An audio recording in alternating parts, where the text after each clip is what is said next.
Hey, Book Dragons. It is your girl, Lindsay from the Spine Bookshop with another episode of the Spine Bookcast Chronicles of a Bookshop with our guest today, Quentin McCain. He's an international speaker, a mindset coach, and a #1 best-selling author of the book, Think on These Things, 99 Meditative Messages to Make Your Day.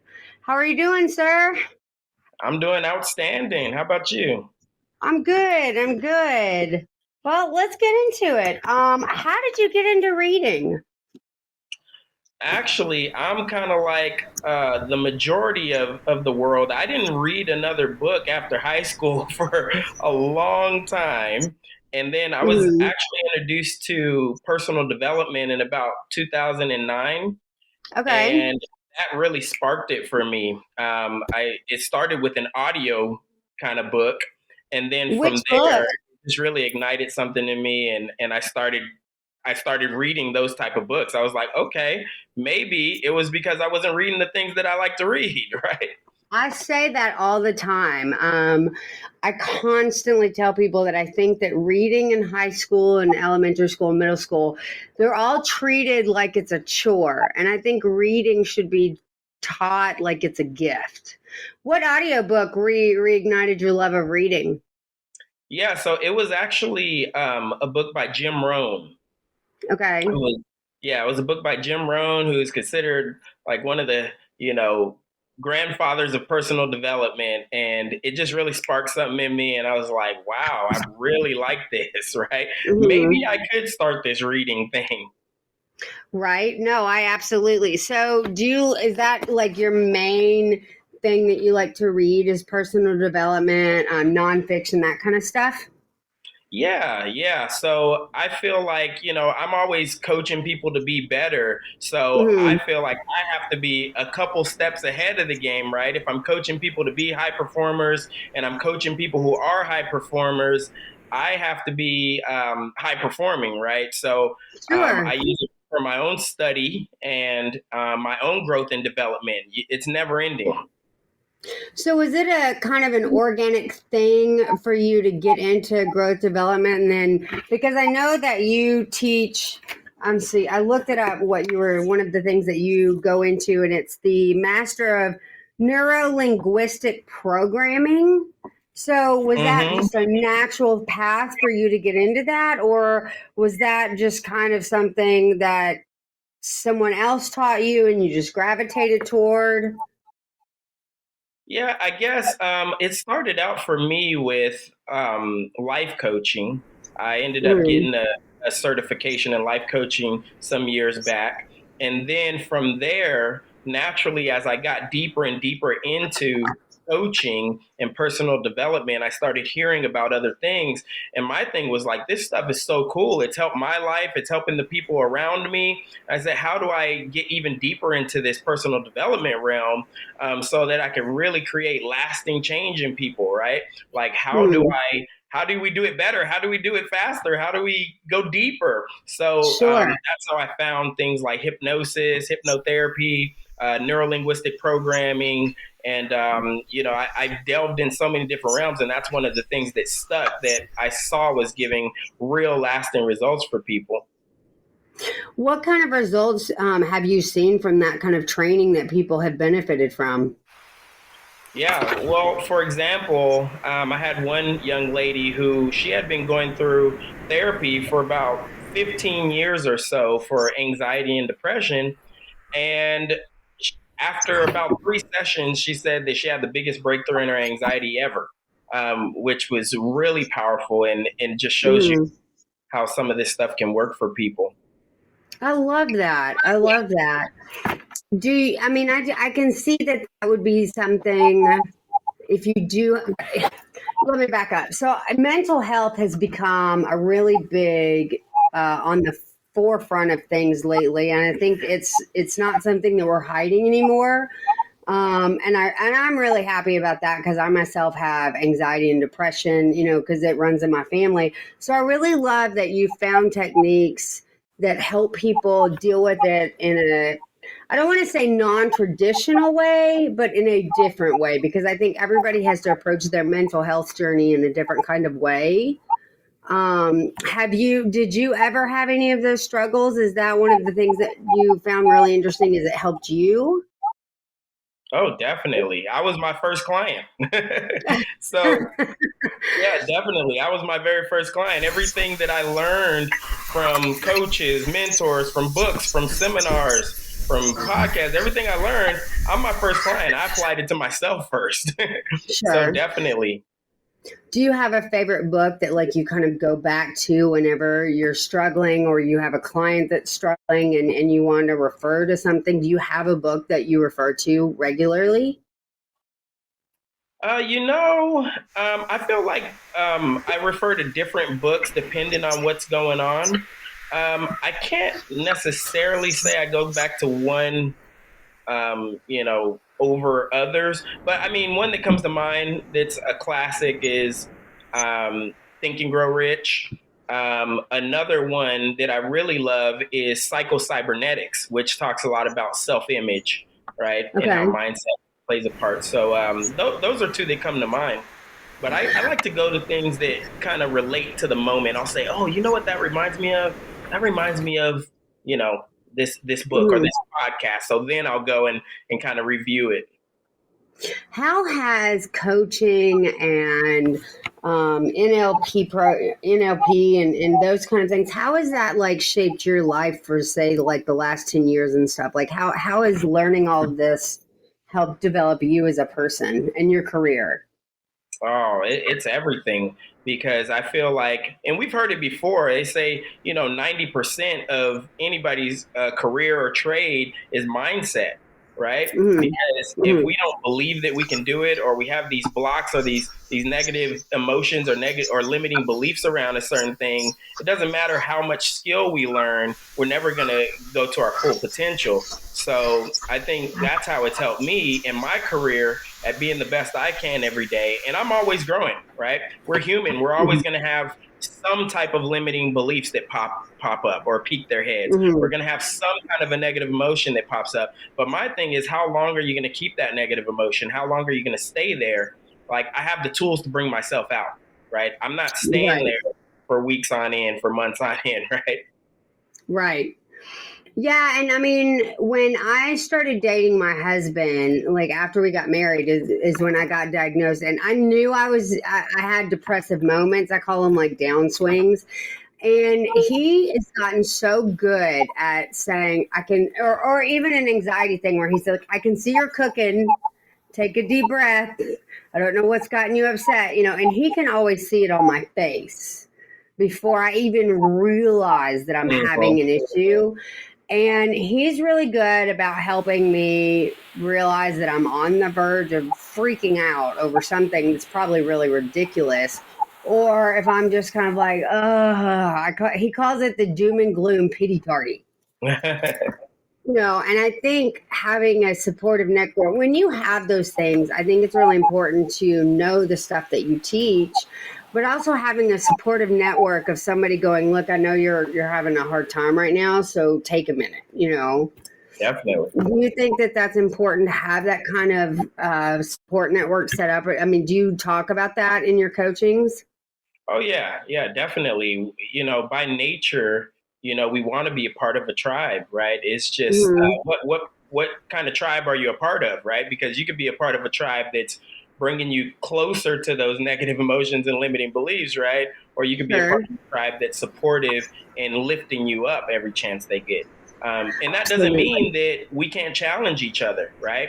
Because my idea of an accountability partner isn't somebody that just lets you do whatever you want to do. And when you mess up, it's like, Hmm. all right, whatever, right? You messed up. No, it's like, hey, didn't you say that you wanted to do this thing in a loving way? Not to say, ooh, I got you. Sure. You messed up. In a loving way is like, hey, you told me that you were going to start this goal. Like, what's going on? Like, do you need something? Like, Hmm. how can I help? Right? I told a young girl yesterday who was helping me at this festival, she was asking me about like how do I figure out social media stuff and how do I trust the podcast process and all that kind of stuff. And I told her, I said, you just got to find your people. I said, because I remember when we were talking here in Arizona, how Janine or someone had said, the book that you're writing isn't for you. The book that you're writing is for someone else. And so I told her, I said, everything that find out what you're into. Find out what you're into and then go after it with massive amounts of passion, and you're going to find your tribe. And I think that that's something that's really missing for teenagers is they don't know that it's okay to like pick something they really like and find their tribe. And I think adults are missing that as well, is find something that you're into, and you're going to find your people that are into that as well, and having that support system will help you get through things. Yeah, definitely, definitely. I think that's great advice, and I think one way to find those people is figuring out, right, what are you into, right? What Mhm. lights you up? What are you passionate about? And where would those other people be, right? Where are those people Right. at who love to read personal development like me, right? They're at maybe like Mm. a book conference, like where I met you, right? Um, Right. where is that tribe? Well, and I think too that you have, okay, so you know what you like, absolutely important. But I also think it's important too when you're trying to figure out who you are and how to grow, that to be open to things that you don't know about and be like, okay, I'll try that and maybe I'll like it and maybe I won't. But I think being open to things that you're not, getting out of your comfort zone is so important.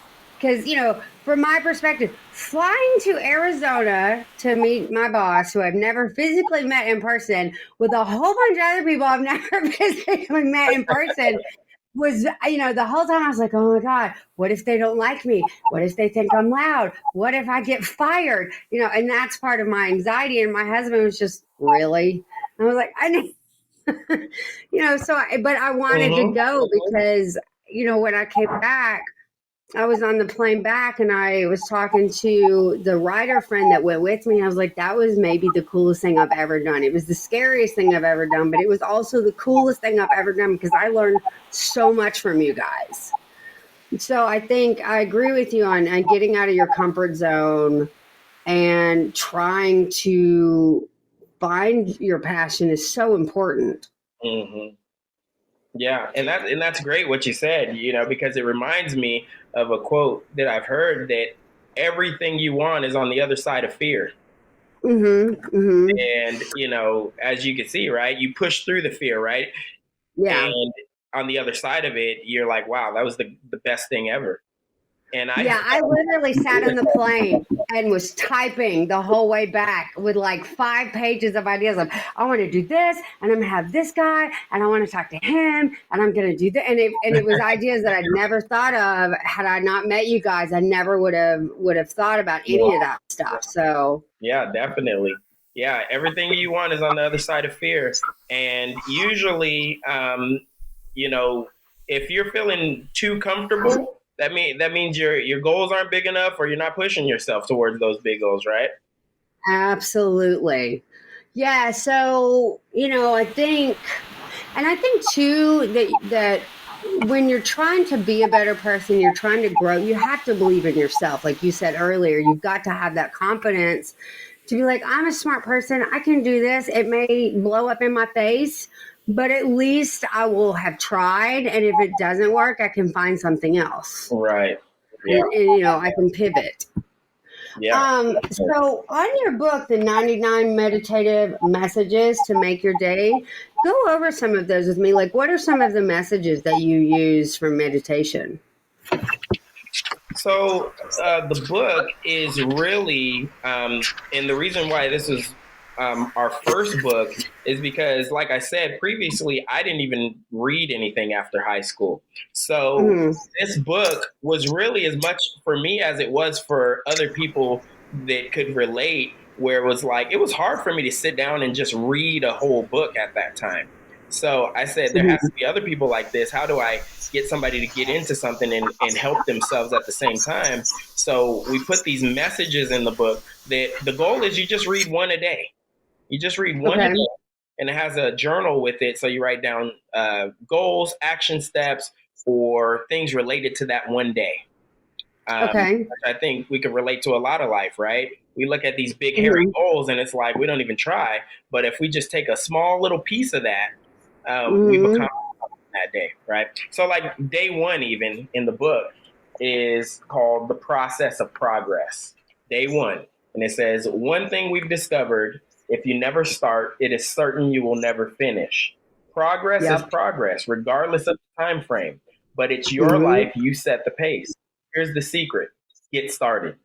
And then it asks Yeah. a question, what steps will you take today that will move you forward? That's day one, right? Yeah. So that there are these little pieces that just move us forward every single day in a positive frame. Well, when I do accountability coaching for Janine, I kind of say the same thing because I'll have writers who are, I've never written a book before and I'm terrified. What if I can't do it? Well, what if and I always talk about the same thing, baby steps. This is a marathon, not a sprint. Write 1 page a day, write 2 pages a day, just sit down, write a paragraph, just Mm-hmm. start. And you're going to find yourself at the end of the month, you've written 5 pages, which is, did you have 5 pages at the beginning of the month? Right, No, but right. now you do. So I like that just start. Even if it's just a couple words, it's a start. And you're going to, as you make it a habit, I agree that you're going to find yourself following into the habit and I think you're going to surprise yourself. So I love that you say that because I say that all the time too. Yeah, it's powerful. Oh, absolutely. Because I've had some, when I'll talk to them about after a month or two, they're, oh my God, I wrote my first chapter. And it's like, see, I told you could do it. And you didn't think you could do it at the beginning of the month. And now here you are. What are some other things that you talk about in the book? Some other things are just focused on, like, one of the main things that I always tell people is what you focus on multiplies. And we've heard that before in different ways. Mm-hmm. But Oh, it's yeah. so true. I think that's at the base of so much when it comes to life. Because when we find ourselves feeling bad, if we pause and say, what was I thinking about just moments prior?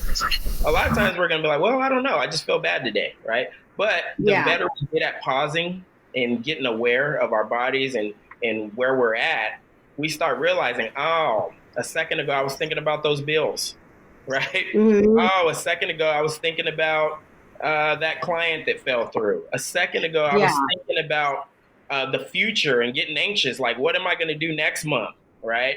Mm-hmm. Um, Mm-hmm. so what you focus on expands, and if we continue to focus on the what hasn't, the fears of what's coming or the things in the past that may be affecting the present and might affect the future, that's going to expand. It's going to take over our Yeah. minds, right? But Oh, when we focus absolutely. on what we want, we focus on our goals, and it's okay. We're human. If we slip up and we start focusing on that bad thing, I tell people it's totally okay to say, you know what? No, that's not what I'm going to focus on. You can switch it up and say, you know what? No, Yeah. I know I just thought about that, but that's not what I'm thinking about. What I want to think about is this. And then switch your focus. The more you do it, you Yeah. start creating habits. You start creating new pathways in your mind, right? Mm-hmm. Mm-hmm. Yeah, and that's one of the things that I'll say that I found in therapy that was really helpful to me is acknowledging you're having a bad day. Okay, I'm having a bad day. Let me figure out how to get myself out of it. And my husband will sometimes he'll be like, "Are you okay?" I'm like, "I'm just having a bad day. Let's just go do something else. Let me go figure something else out." And I think acknowledging, like verbally acknowledging, I'm just having a bad thought or I'm having a bad day or I'm not feeling myself today. But then, and not just sitting in it, but okay, so I've acknowledged it. How do I pull myself out of it?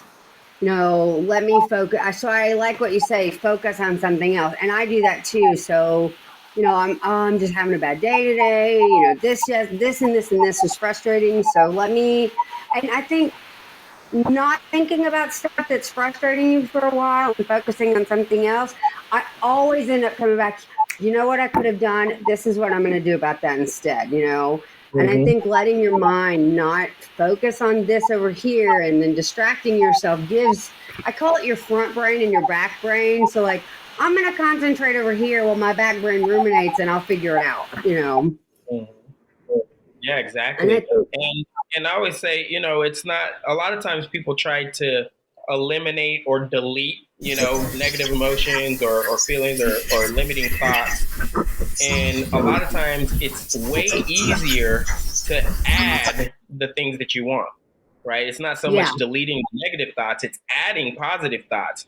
Right. Adding the personal development, adding reading the books that are going to help you, going to the seminars, hiring the coach or getting that mentor. It's adding the things, right? Because a lot of times what happens is we're thinking about deleting the negative thought or deleting the negative emotion, but what is that really doing? You're still focusing on the negative emotion, and what you focus on multiplies. So even when we think we're not focusing on the thing that we don't want to focus on, we are, right?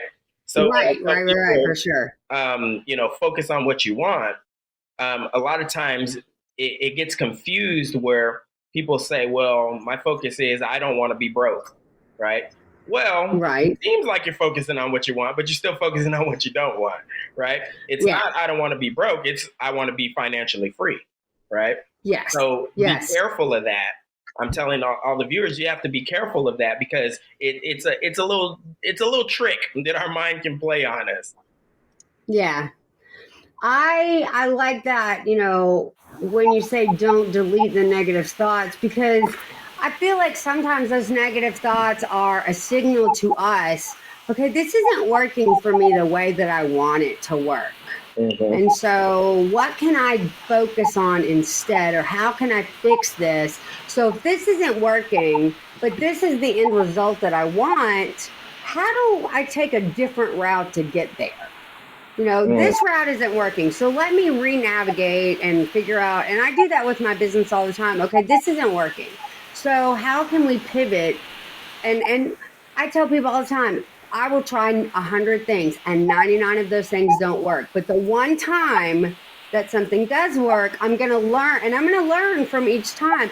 This negative thought isn't working. This practice isn't working. This habit isn't working. But this habit does. Why does this habit work? What can I learn from that and apply it to other things? Yeah, that's a great point. And to that point, when we are stressed out or anxious or having depressive thoughts, we're in that fight or flight mode, right? In our brain, in that reptilian brain. And when you're in that fight or flight mode, it shuts off the creative part of your brain. So that's another reason why it's like focus on what you want, or at least get to a neutral state so that you can be creative and choose where to go from there. Because you're not even able to be creative when you're stressed and anxious and depressed, right? Yeah. It's very hard to be creative in that space because you're in fight or flight.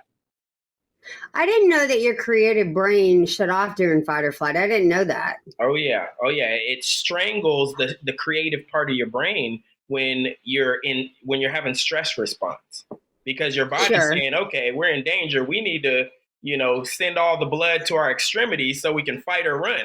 Right. So it's leaving the brain and going to your extremities so you can fight or run.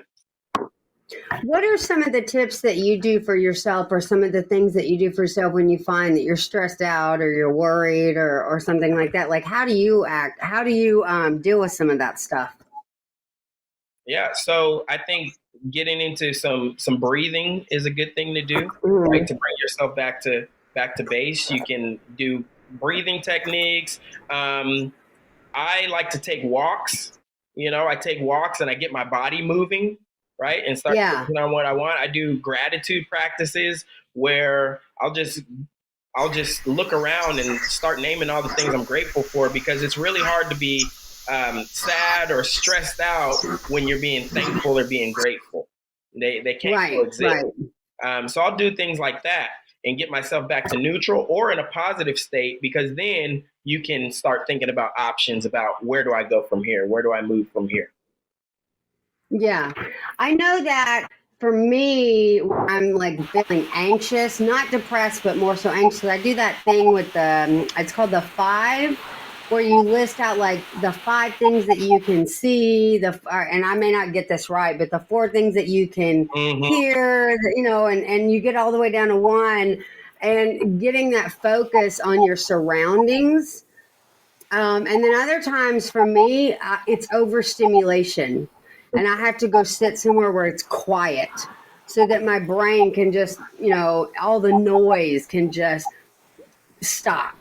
And I think that's really interesting that you think about the gratitude. Because I think that we forget to be grateful for the things that we have because we get so focused on the things that we don't have. I think that's a great point. Yeah, and that's good. Like you say, you do the 5, 4, 3, 2, 1 thing. And what is that really doing? It's getting present, right? It's getting present to your senses and where you're at, and just being in the moment. Because in the moment, there's never anything wrong, right? Right.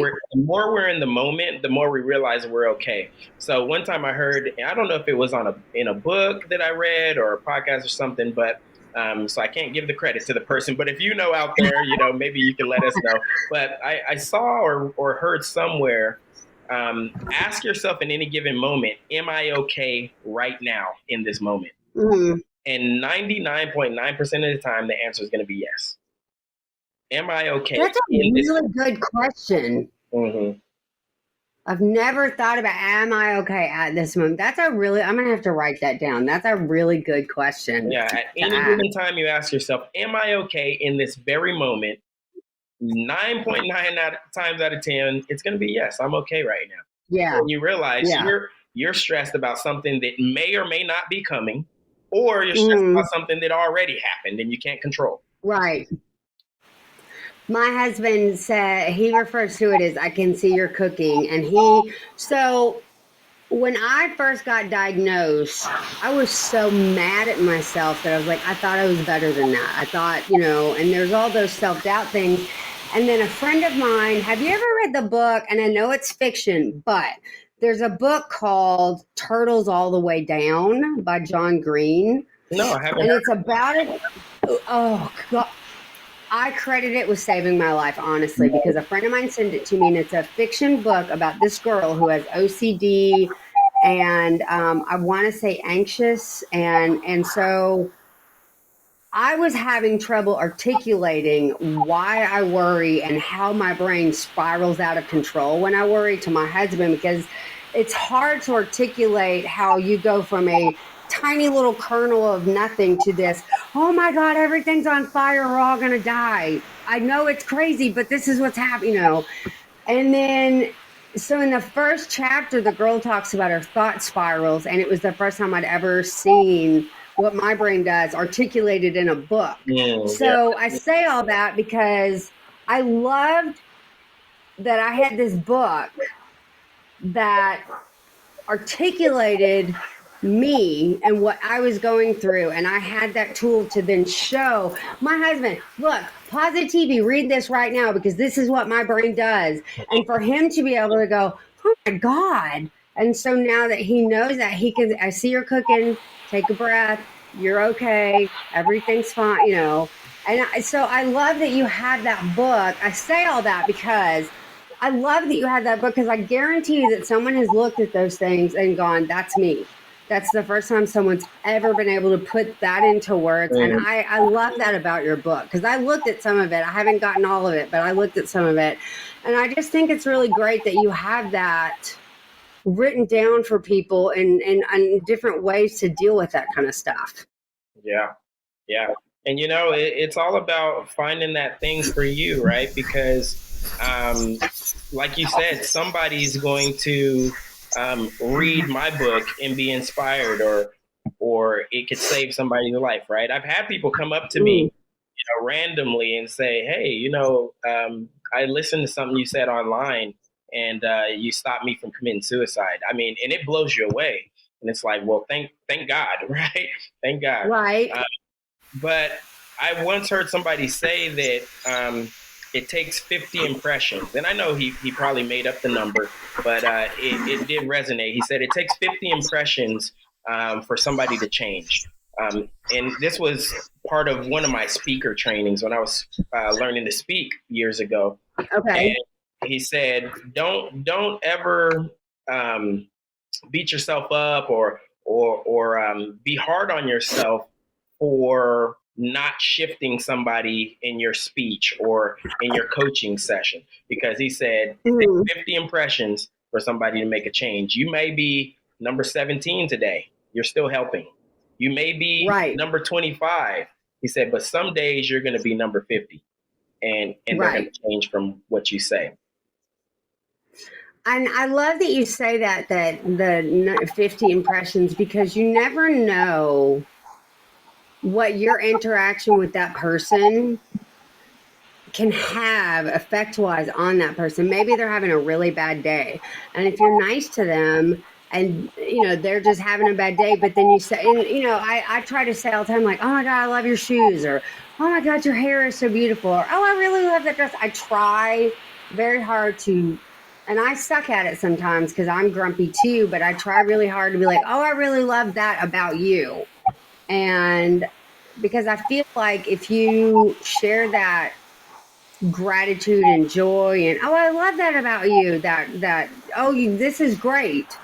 I think that interacting with people and sharing that and giving that back and forth, that impression that they're going to have is, oh, I wasn't sure about this dress, but that girl really liked it, so I feel really good in this dress now. So I love that you say that, because you're absolutely right. It takes is one thing to make someone feel better or worse. Right. And like you said, it could be a compliment, right? It could be a compliment. You don't even have to be a coach. Like somebody listening, you don't have to be a coach or be in this realm to help people. It's about being a good person, right? You compliment them on Right. the dress, right?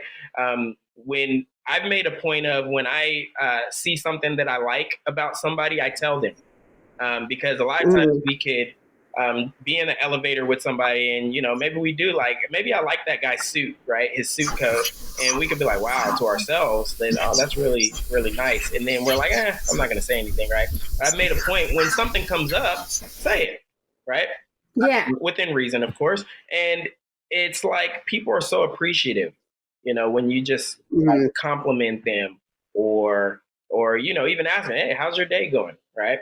um, Right. like, that thought will come up in my head. Oh, why don't you ask them how they're doing? And then some will come up in your mind, like, no, they look like they're stressed or busy or whatever. I don't want to say anything.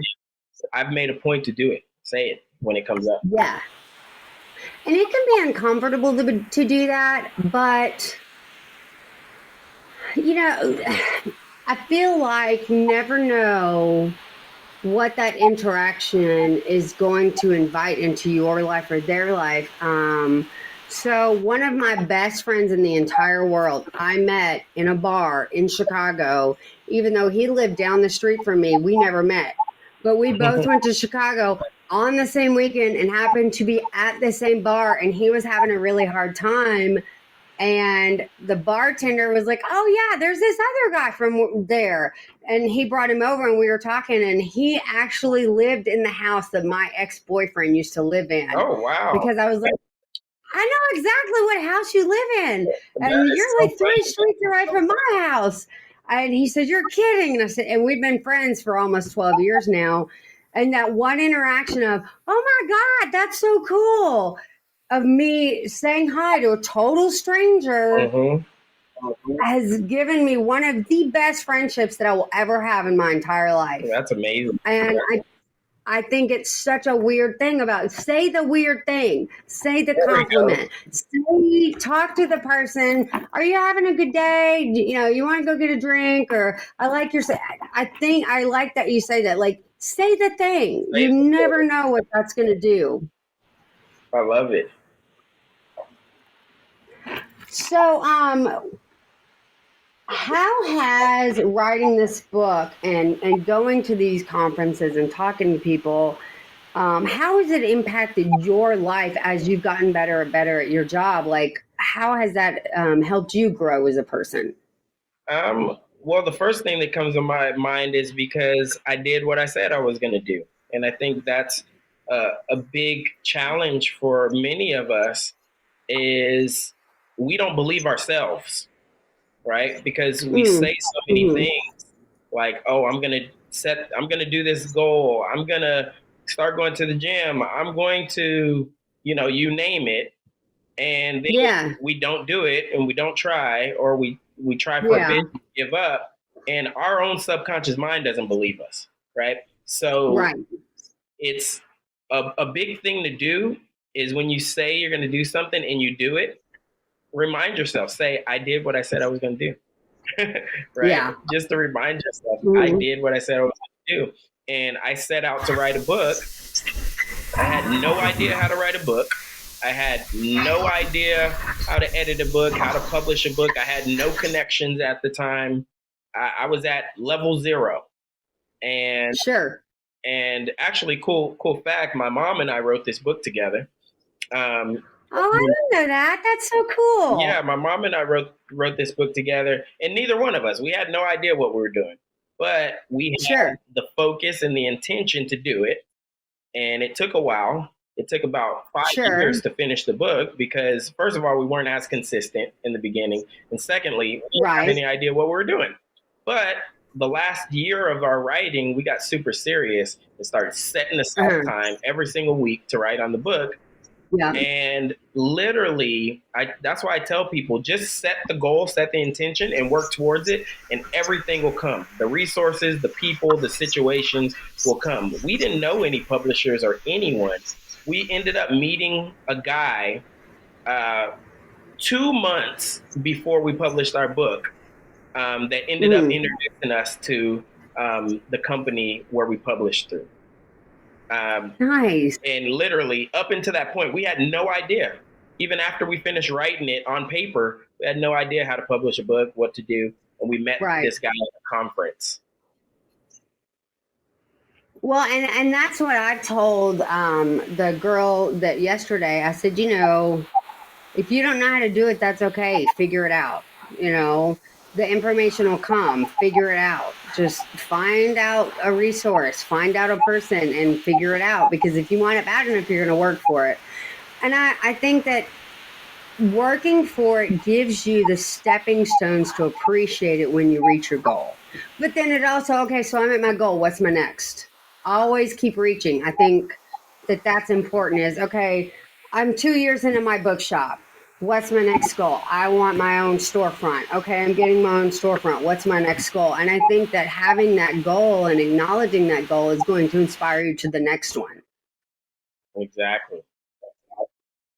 Yep. So are you planning on writing another book? Yeah, I've actually started. My business have? Yeah, my business partner and I started writing a book. So we're excited about it. And what's that one going to be about? So this book is going to be about mindset and leadership.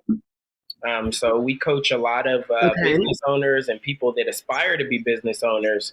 So we thought it'd be a perfect theme, mindset and leadership, and all that we've learned from that.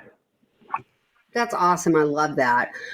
Is it going to be kind of like the 99 meditative messages, or is it going to be like, what's the structure of that going to be like? If you can share that. Yeah, I can share it. Yeah. And this one is going to be like a straight read type of book. It's not going to be like a page a day, like my previous book, like my first book. Sure. This will be a straight read. But we're working to make it as creative and as enticing and fun as possible, where people can really learn the strategies that are going to get them ahead. I think that's so cool that you are still wanting to, help people not only reach their own self goals, but then, business goals and professional goals and that kind of stuff. I think that's such a cool thing that you don't separate them, that yes, they're separate, but they're also part of a bigger umbrella of things. No, definitely. I mean, and it's just you take what you can, right? And then every piece that you get, it's just adding on, right? Because some people are like, well, where do I start, right? It's like start where you can. Start where you can. Start with that thing that's calling you. It might be reaching out to somebody even, right? It might be like, I've been thinking about Lindsay, I know what she does, and I've been thinking about it, but I don't know. You reach out, right? Please do. Yeah, I tell people all the time, I know a friend that wrote a book and they're worried that they're not going to get it on the shelf. I will put it on the shelf. Give it to me. I will take care of it. And I think saying yes more often, I think a lot of people say no. No, I'm not going to do that. Like you said, no, I'm not sure how to do that because it's fear. They don't think they can do it, or they don't have that confidence, or they don't even know how. Mm-hmm. I mean, I had no concept how to run a bookshop, but my friend goes, yeah, but do it anyway, Exactly. you know? And, I came to Arizona and I was talking about something, and you guys were all, what you could do? You could do this, and you could do this, and you could do. So I think saying yes more often opens doors to things, and it's a way to get the things that you want. Mm-hmm. Yeah, exactly. So it's like you just have to jump in and do it. You have to jump in and do it. Like Right. my business partner, his name's Jerry. He went to that last seminar we were at as well, to see me Okay. speak on the panel. And Jerry, he opened up 6 um, Tony and Guy salons franchise. All doing 70. Nice. Yep. So each one doing over $1 million a year. And people asked him, well, how'd you do that? And Jerry said, well, I don't know. I was too busy doing it.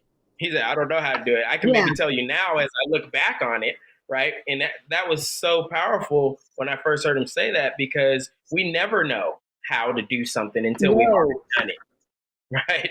Yeah, exactly. It's When, like like, I remember a conversation that I had with Janine when I'd started my bookshop and I was all online before I even got a rental space. And I was having a conversation with her because I'd driven all over Tennessee, like Nashville and Smyrna and Murfreesboro and Green Hills and all that kind of stuff. And all of these other, and I mean, no shade at all to the other independent booksellers at all, but none of them had like a big local author section, Mhm. And I called Janine and I said, I have no concept of how to do this. How would you go about ensuring that local authors could get their books on your shelf? If you were going to do that, I don't even know how to do that, but I want to. How, do you have any advice for me? And Janine, 5 minutes, get a consignment agreement, done. Never even occurred to me to do a consignment agreement. Did not even think about that. But had I not said, you know what, I want to do this, I don't know how to do it, let me contact someone who might have that advice for me. And I think just doing it, just this is what I'm going to do. And I had so many people, well, you can't do it that way. Why not? And I've gone from 3 authors to like 54 in 2 years. Awesome. So I agree with it. Just do it. And so, I mean, that's what I did. Even Janine was like, just do it. Try it out. See if it works. And even if it doesn't work, and it's not for every author, and that's okay. But for the ones that I have, it works. So just do it. I think that's a great, I mean, even Nike says that. Just try. Just do it. Like that quote, what if I fall? But darling, what if you fly? And so you're going to fail. And I think that if you go into it knowing you're going to mess up 1,000 times, just get comfortable with that. But what if you don't? No, totally agree. You gotta jump and grow your wings on the way, right? Yeah, like, I don't know what I'm doing, but we're going to figure it out. Yep. So, when you do get your new book, I would really be interested in touching base with you on it and talking about it, because I like I said, I've been working my way through your 99 because I bought it. I wanted to read it, and so you did that, and then I cannot remember for the life of me the other guy that was at the thing, Tony Shavers, I think it is. He had the little note cards that were the little affirmations that you do every day. And I got one of those, and those things have been amazing. Yeah. I So, talked to him a few times too. Yeah, those are really cool. dude, and I love that you guys have that. Just do it. Just baby steps. What are you going to do today? And I love that you have, what are you going to do this year? It's not that. It's today. Focus small. What are you going to do today? And then if you do that baby step every day, you're going to be a month down the road and have 1,000 things that you didn't know you could do. Yes, indeed. Yes, indeed. A step at I a want to time. get Tony on here too, because those cards are amazing. Yeah. Well, I want to say thank you so much. We're almost out of time. Thank you so much for sitting with me, Quentin, and it's been really interesting. And I do want to talk to you when your next book comes out and we can talk about it, because I just like everything that, I mean, that was one of the reasons I asked you to be on the podcast, is because I really enjoyed meeting you and talking to you. And like I said, when I was flying home, I literally had page after page of inspiration that I never would have had I not met all you guys and talked to you. So I definitely want to talk to you again when you have that next book out, and get it on my bookshelf for people. I think it would be really important. There we go. Love it. And thank you for having me. Oh, no, absolutely. And you guys just, keep listening. Thank you for tuning in. And as always, happy reading.